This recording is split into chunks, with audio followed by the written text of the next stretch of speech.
Dua, tiga. Sekali lagi. 1, 2, 3. Fiddin, Allah memberikan paham. Ada tahu, ada paham, ada bisa, ada istiqomah. 4 tahapan belajar. Ada yang tahu kuda? Jawab. Tahu kuda tidak? Apa kuda? Ya, tahu kuda karena informasi itu belum apa-apa. Ada tahu Mike Tyson? Tahu. Tahu Ronaldo? Apa tahu apa Ronaldo? Coba akan baik atau beruntung itu paham, bukan tahu. Tahu kuda, tahu. Paham kuda? Nah, paham ini gerbangnya adalah belajar dengan niat dan cara yang sungguh-sungguh. Nah, disinilah sebetulnya hidup itu, ya. Nanti kalau sudah paham kuda, bisa berkuda tidak? Dari paham kuda, bisa berkuda itu bukan dengan belajar, tapi dengan berlatih. Ya kan, santri biasanya kalau di Bandung belajar kuda pas 1 bulan itu kasih makan, bersihin, grooming lah, merapihin, tapi dia belum boleh berkuda. Baru berkuda sesudah sebulan kemudian, dan itu pun jadi mahir berkuda baru sesudah istiqomah berlatih. Tahu, belajar dengan sungguh-sungguh, paham, berlatih jadi bisa menjadi ahli karena istiqomah berlatih. Jadi masih panjang agamanya, belum tentu ikhlas dan belum tentu sungguh-sungguh. Karena apa? Kenapa ada belajar? Saya belajar agama supaya saya kenal Allah. Itu intinya. Saya belajar agama agar saya tahu apa yang disukai dan dilarang Allah. Saya ini hamba Allah, hidup saya mengabdi ke Allah. Saya harus kenal siapa Tuhan saya, dan saya harus tahu apa yang harus saya lakukan di dunia ini. Apa yang boleh dan apa yang tidak boleh. Itu intinya belajar. Bisa. Hal yang disebut habis tidak penting. Belajar itu bukan untuk disebut orang, untuk bisa paham, untuk bisa mengamalkan. Itu belajar. Bukan untuk nilai, deh. Nilai itu karena sekolah aja. Kayak gini nggak ada sekolahnya sekarang. Kalau untuk nilai siapa yang menilai? Dia kan belajar itu untuk paham dan untuk bisa mengamalkan. Nah, kenapa orang itu sudah tahu ilmu agama kok kelakuannya kurang bagus? Namanya ilusi ilmu. Apa deh? Artinya ilusi. Ini dia tahu dalam dan merasa sudah bisa berbuat hanya dengan tahu. Jangan kayak orang itu ya. Dia kerjanya ngomongin orang lain. Padahal hukum ngomongin orang lain itu haram. Baca surat Al-Hujurat ayat 12. Haram cerita ngedok apa bergibah sambil dia sendiri bergibah. Jadi adik-adik, tidak sedikit yang kita tahu tahajud tapi belum tentu tahajud. Tahu ke masjid belum tentu ke masjid. Makanya dalam Islam, innallaha la yanzuru ila suwarikum wa amwalikum walakin yanzuru ila qulubikum wa a'malikum. Allah tidak lihat adik-adik. Jadi nilai adik-adik itu bukan dari tahunya, tapi dengan ilmu agama ini hatinya jadi bersih dan jadi amal atau tidak, baru disebut berilmu. Kalau tahu ilmu hatinya jadi sombong, jadi riya, takabur. Terus kenapa itu ada yang rajin ke masjid, rajin pengajian. Katanya pengajiannya juga kayak makan obat, sehari 3 kali. Tapi yang berubah cuma seragamnya, dan yang meningkat cuma cicilannya. Kenapa ya? Nah, dengar, ini kelemahan umat Islam sekarang. Banyak beramal tapi sibuk beramal lahir. Sebenarnya kita sering sedekah, tapi apakah sedekah kita ikhlas? Kita sering baca Quran, apakah baca Quran kita hati kita paham? Kita sering beramal lahir tidak salah, tetapi yang pertama dilihat oleh Allah adalah hati. Amalan hati itu ruh, amal lahir itu jasad, tapi lemah. Ada namanya karakter jelem, jelek, dan lemah. Ini paling apes, mau nyolong kesiangan, mau maling ayam ternyata kejar ayamnya, dia yang tertangkap. Nyolong sendal cuma sebelah, gak bisa pakai. Mau nyontek ketinggalan paling apes. Jelem itu dia jelek tapi lemah. Kalau balem baik tapi lemah. Dia baik, dia sabar, dia ikhlas, tapi nggak fight, nggak berani ngambil keputusan dalam hidup ini, nggak tangguh kenabian dan ngajak orang lain bertauhid, mulai ada musuhnya. Jadi biasa aja. Ya, ada kalau balem, nah itu ya nanti banyak yang suka, ya karena nggak orang nggak terganggu. Tapi kalau sudah dari apa balem baku, nah udah siap-siap akan ada juga satu dua yang. Nah yang bahaya itu namanya jeku, jelek dan kuat. Nah ini yang harus negeri kita ini begini nih. Begitu jenderal jeku ini nih. Dia jelek, dia mau egois, dia nggak benar, nggak jujur. Tapi ya itu dia gigih mencapai keburukannya.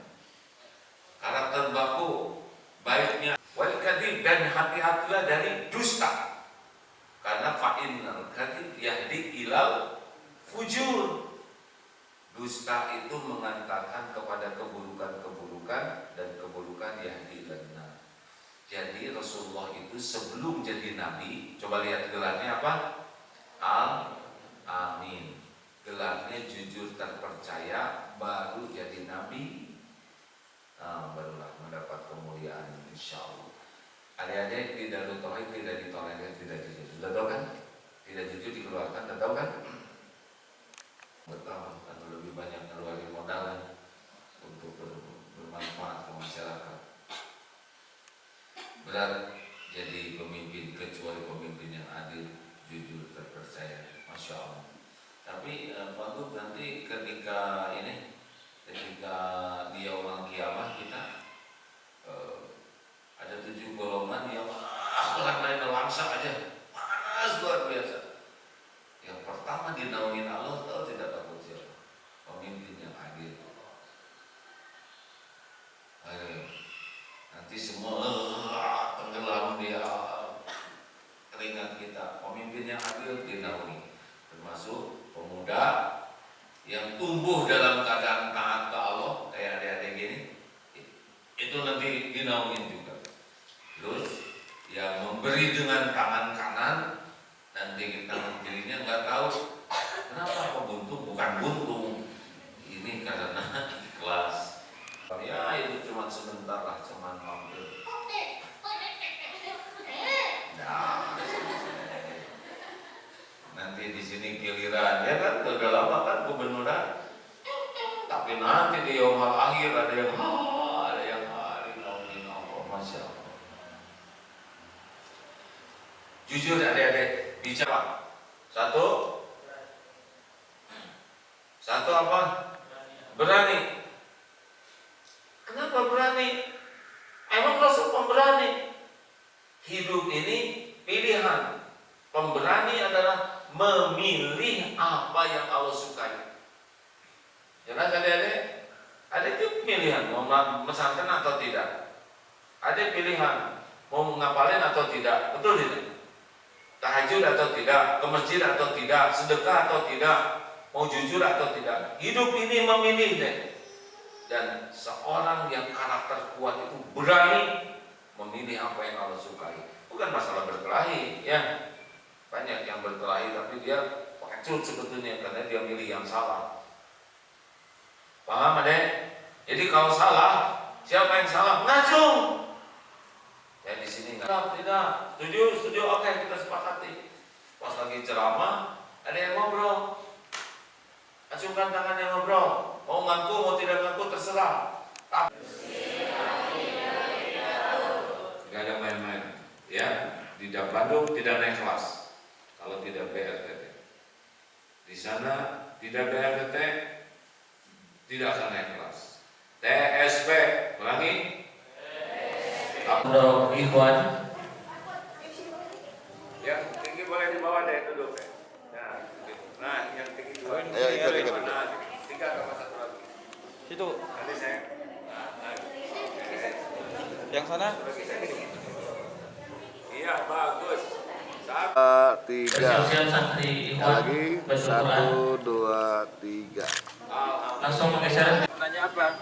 Pasar Ibu. Siap, Pak Gub. Izin Pak Gubernur, masalah tanah masih jadi persoalan. Sampai sejauh ini Pak Gubernur. Izin Pak Gubernur tindak lanjut sampai sekarang progres penyelesaian sementara Pak Gubernur. Ya, memang masalah agraria di Sumatera Utara yang terbesar di 34 provinsi di Indonesia. Tapi jangan itu yang kalian catat. Yang dicatat berangsur itu selesai. Tahun ini melakukan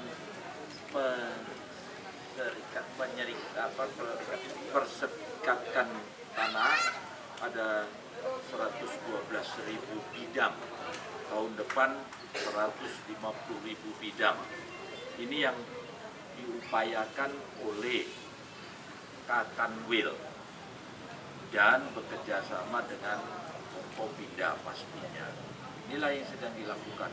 Ada tanah-tanah 5.800 X HGU, ada persoalan HGU, ada persoalan antar pengusaha dan rakyatnya, dan macam-macam. Ini juga wartawan juga harus real melihatnya. Bantu ekspos yang benar, harus yang memang memiliki hak di dalam bidang tanah ini. Oke? Di dalamnya yang disediakan itu Ya, kalau itu masih dalam proses penyelesaian dari tanah yang dikuasai oleh Kemhan CQ-nya TNI AU, ini harus diselesaikan dulu prosedurnya. Ada melakukan sampai penghapusan buku oleh negara, dan nanti baru ditindaklanjuti ke BPN untuk percepatan. Berkaitan dengan kepindahan TNI AU ke Hamparan Perak, Pak, sejauh ini progresnya Pak seperti apa? Masih dalam proses karena itu wewenangnya BUMN. BUMN. Jadi harus diselesaikan di tingkat pusat, nanti baru kita melihat dan menindaklanjuti. Pastinya setelah selesai akan diserahkan nanti kepada pemerintah daerah. terakhir katanya pembangunan Islamic Center, warga katanya sudah menerima upaya pembayaran dari Pemprov, Pak. Islamic Center kenapa? Yang di desa Sena, Pak, katanya udah 50 hektar itu.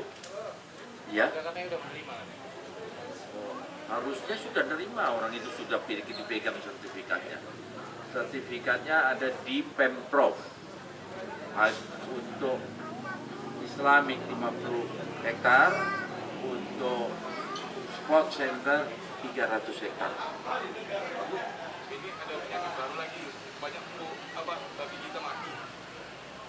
Bukan baru itu, bukan. Belum selesai tentang virus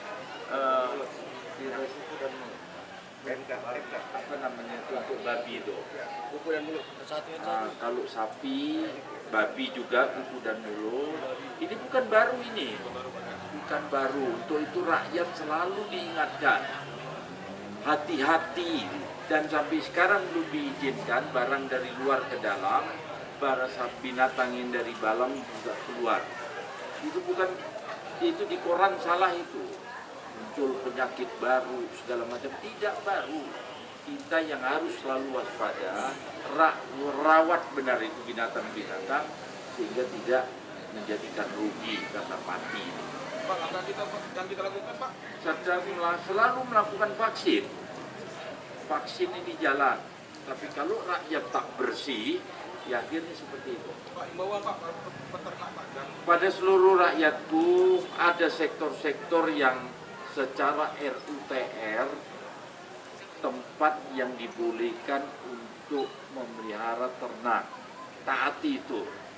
Yang kedua, dandangnya bersih, jenis makanannya dipelihara yang baik sehingga binatang itu sehat. Yang ketiga, ikutin aturan. Belum diizinkan barang kita beli dari luar ke dalam, dari dalam dijual keluar. Ini belum diizinkan. Itu sama-sama harus kita taatin rakyat kita semua. Pak Gus, sejauh ini banyak sekali aksi bangunan dilakukan oleh pihak pelajar ya Pak, yang tinggal di Amerika. Bagaimana Pak? nanti kami langkah yang perlu saya sampaikan ini, saya akan kabupaten kota sudah kita arahkan dan kita akan memperkuat nanti pada para Satpol PP, pastinya di cover oleh kepolisian, dan kita akan lakukan secara masif untuk mengingatkan anak-anak kita, tugas dia belajar bukan berkelahi. Ya. Satu lagi Pak Gub, terakhir Pak Gubernur, progres 2,7, proyek 2,7 kemarin Dinas Bina Marga memberikan informasi pada wartawan sampai saat ini 11% Pak Gubernur, 11% progresnya. Dan ini kan mau Natal tahun baru, tentu mobilitas pergerakan masyarakat sangat tinggi. Penegasan saja mungkin Pak Gubernur terhadap target kita. 33% yang harus ditaati, yang harus diselesaikan oleh waskita. Sekarang dalam waktu 15 hari dia bisa menyelesaikan 5%. Untuk waktu sampai tanggal 25 Desember kita akan segera kumpul prioritas-prioritas mana yang harus dia sikapi untuk melakukan percepatan. Saya berharap waskita 33% harus terpenuhi. Kalau tidak, dia yang rugi, bukan Pemprov yang rugi. Karena sistem termin, Pemprov membayar kalau itu dinyatakan selesai. Kalau tak selesai, Pemprov tak akan membayar. Bahkan kalau tidak sesuai target kontrak, dia akan kena penalti. Untuk tahun baru dan Natal, memang itu sudah dalam evaluasi memprioritaskan mana-mana yang diduluankan untuk diaspal. Nah, terakhir ini mulai tanggal 1 Desember sampai tanggal 25 masyarakat Kristiani khususnya akan merayakan Natal. Pak, mohon Bapak terhadap masyarakat yang saudara-saudaraku yang merayakan Natal dan Tahun Baru, Tahun Baru seluruhnya itu. Tapi kalau Natal yang beragama Nasrani, lakukan ibadah, evaluasi pada hari besar dan setiap tahunnya. Ada waktu-waktu kegiatan yang diatur bertahap. Saya berharap kepada rakyatku semua, COVID belum usai, tetap jaga protokol kesehatan. Pakai masker, hindari jarak, atur jarak, dan selalu bersih. Terakhir, vaksin booster yang kedua, taati segera sehingga kita aman dalam merayakan perayaan Natal ini. Pak Gubernur.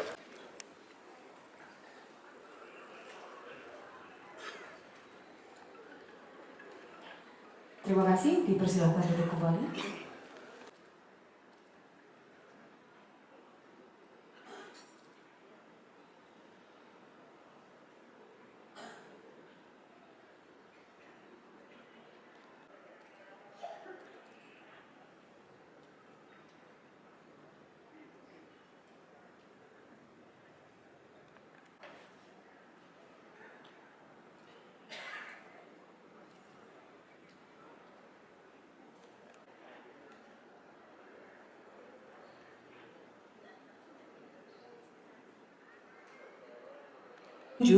Bapak Suharjo dari Banten.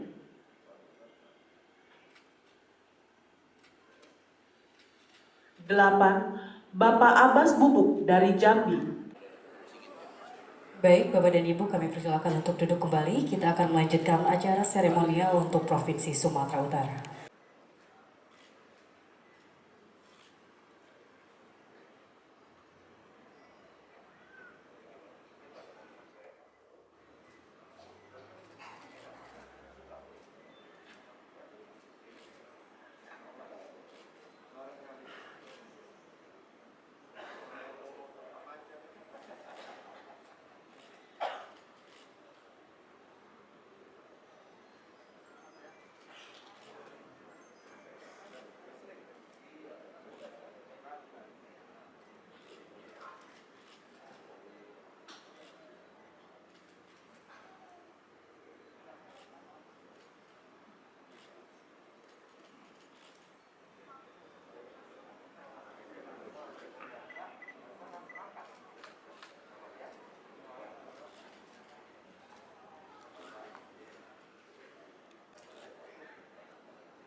Akan dilanjutkan dengan foto bersama dan kami undang Kepala Kantor Pertanahan Kota Medan, Kota Binjai, Kabupaten Langkat, dan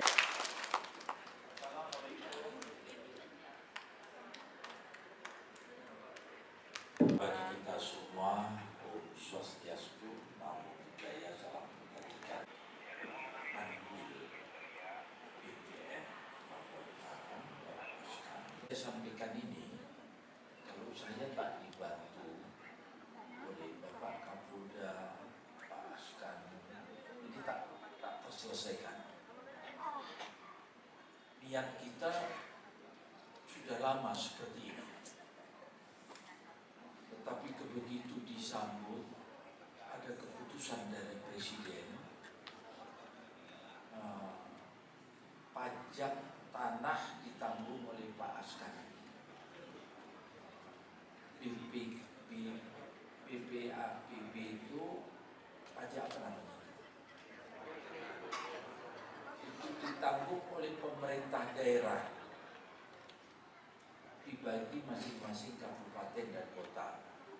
Ini juga kalau nanti kami mohon bantuan Pak Kapolda, tak nyambung juga nih, besok kebetulan Bupati Wali Kota kumpul.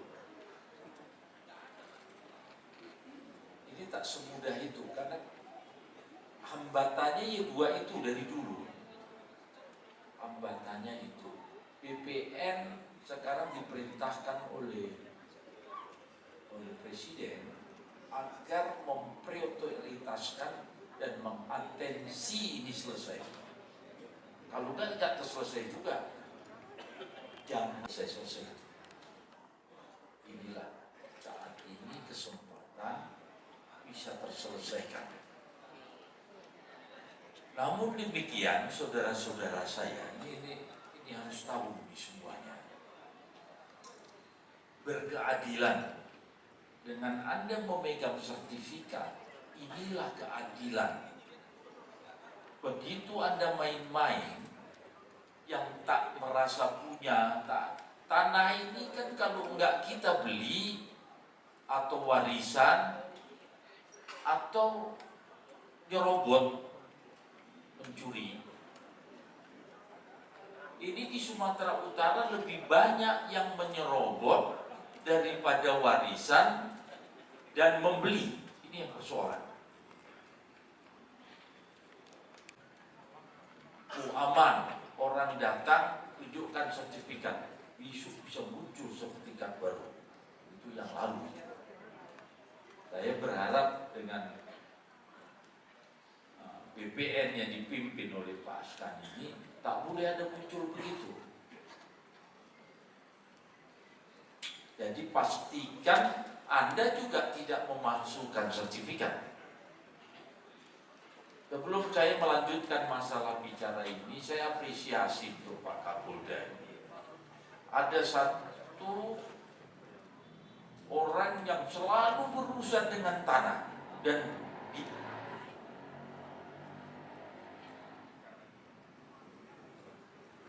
lagi Pak Kapolda. Pasti rame nanti bentar lagi.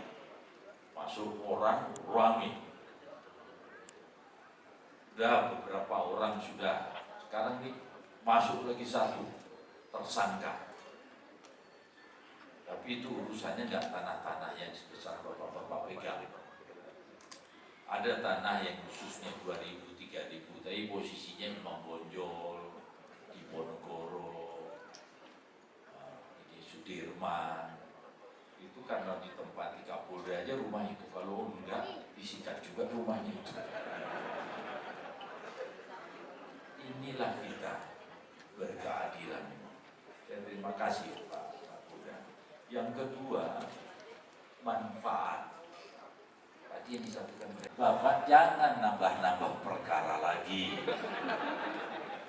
Nanti kalian kalau udah ribut-ribut mengerti, kalian persoalkan lagi, jadi persoalan dipanggil lagi sama Kapolda.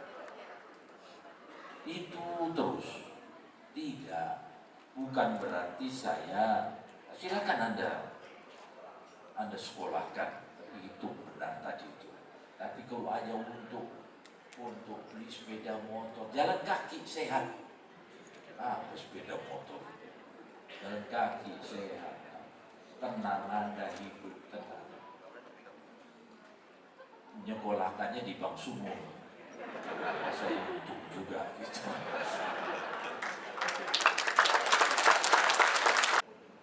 Anda pasti punya itu. Sudah punya rumah, punya suratnya, pegang benar. Meninggal pun Anda mewariskan ke anak, ini sertifikat, aku wariskan. Jelas. Ini kadang-kadang orang tua meninggal, jeng hamba kata orang kampung saya itu tanahku dari ujung sana ke ujung sana. Nanti aku mati, ku wariskan ke kau ya. Iya mak, nah diterimalah warisan itu. Tak ada suratnya. Begitu mati yang sana nuntut, yang sini nuntut, bubar semuanya. Kalau ada sertifikat ini minimal diwariskan dia selesai tuntas. Setuju? Itu aja yang ingin saya omongin ke depan. Nanti urusan kita ke besok Bapak Bupati Wali Kota Kumpul. Saya akan tekankan ini. Tekankan, enggak bisa ditekankan, nanti saya lapor Kapolda lagi dipanggil orang itu. Jadikan Kapolda jadikan al-wuju aja. Selesai. Judi selesai. Yang dilangkat sana itu di ujung sana selesai. Prostitusi lengkap di sana. Ini narkoba yang dulu Pak. Takutnya orang ini narkoba. Kalau ini terselesaikan, aduh nyamannya hidup ini. Inilah yang buat kita berkelahi. Ada tanah HGU, dia pula ngaku-ngaku itu tanah dia. Kayak mana ceritanya HGU itu tanah dia? HGU itu tanah negara. Ada sultan katanya punya grand lagi. Ini gimana ini ceritanya? Ini salah semuanya, kita ada salah makanya. Kalau itu istriku, jangan ngaku-ngakuin istri tetangga kita akui juga. Nanti kan kacau kita semua. Istriku ya itu istriku. Istri tetangga pula kuakui ini juga istriku.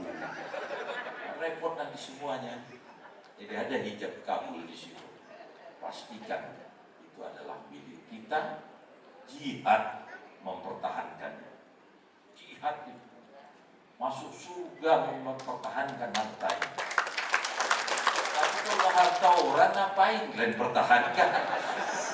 Ini membuat ribut. Terima kasih saudara-saudara. Tadi sudah ini 500 orang. Nanti kita titip juga ke Pak Kapolda pada saat ke daerah. Kita titipkan, tolong serahkan ke kabupaten ini. 3, 2, 1. Bapak izin, boleh? Yang depan tangannya. Yang belakang tetap, yang belakang tetap. Sebelah kanan. Dan Baik. tentunya mengucapkan Sumatera Utara bermartabat. Sumatera Utara. Sumatera Utara. Terima kasih, foto bersama selesai. Beri aplaus yang meriah untuk kita. Iya.